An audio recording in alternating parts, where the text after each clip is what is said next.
जळगाव जिल्ह्यातील वरणगाव नगर परिषदेचे विजयी अपक्ष नगराध्यक्ष सुनील काळे यांनी वरणगाव नगर परिषदेचा पदभार स्वीकारला असून पदभार स्वीकारण्यापूर्वी कार्यकर्त्यांनी सुनील काळे यांची मिरवणूक काढत जोरदार शक्ती प्रदर्शन करत जल्लोष साजरा केला। दरम्यान पदभार स्वीकारताच उद्यापासून वरणगाव शहराच्या प्रलंबित असलेल्या मूलभूत समस्यांबाबत उपाययोजना सुरू करण्यात येणार असून विकास कामांनाही गती देणार असल्याचे सुनील काळे यांनी स्पष्ट केले आहे। नगराध्यक्ष पदाचा तुम्ही पदभार घेतलेला आहे। वरणगावकर जनतेने तुम्हाला या ठिकाणी पुन्हा एकदा आशीर्वाद दिले आहे, काय सांगणार? मला वरणगावकरांनी जे इथे मतदान केलं आहे ते मतदान जे आहे ते फुकाचं म्हणजे लोकसहभागातनं ओटी दिलं आणि नोटी दिली। त्याकरता असे 3 घागरी माझ्या पैशांनी जे भरल्या, त्या मेहनतीच्या पैशांनी जे भरल्या, त्या घागरी मी तशा माझ्या जीवनात मी 1 रुपयानं खर्च करताना ते एक माझं एक प्रेरणास्थान असेल, ते ऊर्जा असेल, त्याची मी पूजा रोज करत जाईल।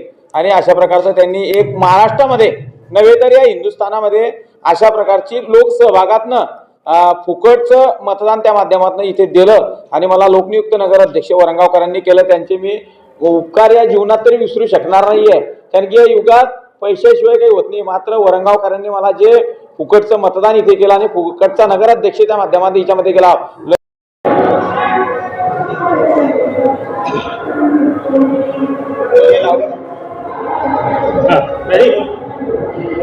सर, आज अपक्ष नगराध्यक्ष यांनी आज आपलं नगराध्यक्ष पदभार स्वीकारलेला आहे, काय बोलणार? सर्वप्रथम मी लोकनियुक्त नगराध्यक्ष यांचे खूप खूप आभार धन्यवाद मानतो की ते लोकनियुक्त म्हणून निवडून आलेले आहेत आणि आपलं गॅझेटमध्ये नाव पब्लिश झाल्यानंतर ते पदभार घेऊ शकतात। तर त्यांनी आजचे दिनांक म्हणून आम्हाला सांगितलं की मी पदभार घेतोय, तर त्याप्रमाणे आपण त्यांना चेअर केबिन वगैरे सर्व आपण उपलब्ध करून देऊन त्यांनी पदभार स्वीकारला आहे।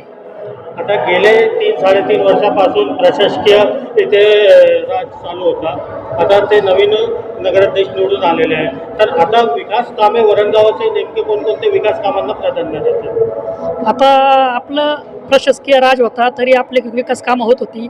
आता सगळी बॉडी आलेली असल्यामुळे प्रथम नगराध्यक्ष थेट निवडणूक असल्यामुळे ते निवडून आल्यामुळे आता बॉडी असल्यामुळे भरपूर विकास कामे होतील आणि भरपूर निधी आपल्याला शासन स्तरावर उपलब्ध होईल। आणि माझी इच्छा आहे की आपले स्वच्छतेचे कामं असतील, भुयारी गटारचे महत्त्वाचे कामं आहेत, ते पाणी पुरवठा योजना ही तर आपली अंतिम टप्प्यात पूर्ण झालेलीच आहे। तर आता सगळ्यात महत्त्वाचं म्हणजे भुयारी गटार योजना आणि त्याच्यानंतर जो आपलं बाग बगीचे असतील ते विकसित करणे, स्वच्छता करणे, याला जास्त प्राधान्य द्यावं। आज रोजी वरणगाव नगर परिषदमध्ये किती निधी उपलब्ध आहे? नाही, आज रोजी आता वरणगाव नगर परिषदमध्ये सध्या आपला DPCचा निधीचा आपण प्रस्ताव सादर केलेला आहे, भुयारी गटारचाही प्रस्ताव सादर केलेला आहे आणि बगीचा विकसित करण्यासाठी प्रस्ताव आहे आपला। तर जवळपास सध्या आता निधी येईल अशी आशा आहे। आता नगर परिषदमध्ये निधी शिल्लक नाही आहे का? आता नफा फंडमधून आता निधी जास्त शिल्लक नाही आहेत, तरी आपली जेवढी वसूल होईल त्या वसुलीप्रमाणे निधी असतो।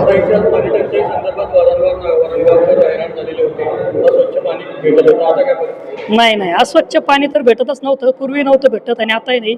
आणि पाणी टंचाई ही नाहीच आहे। जवळपास आपलं दिवाळीपासून आपण नागरिकांना 2 ते 3 दिवसावर पाणी पुरवठा करतोय, स्वच्छ करतोय आणि वेळेवर करतोय। Subscribe now and press the bell icon. Never miss an update.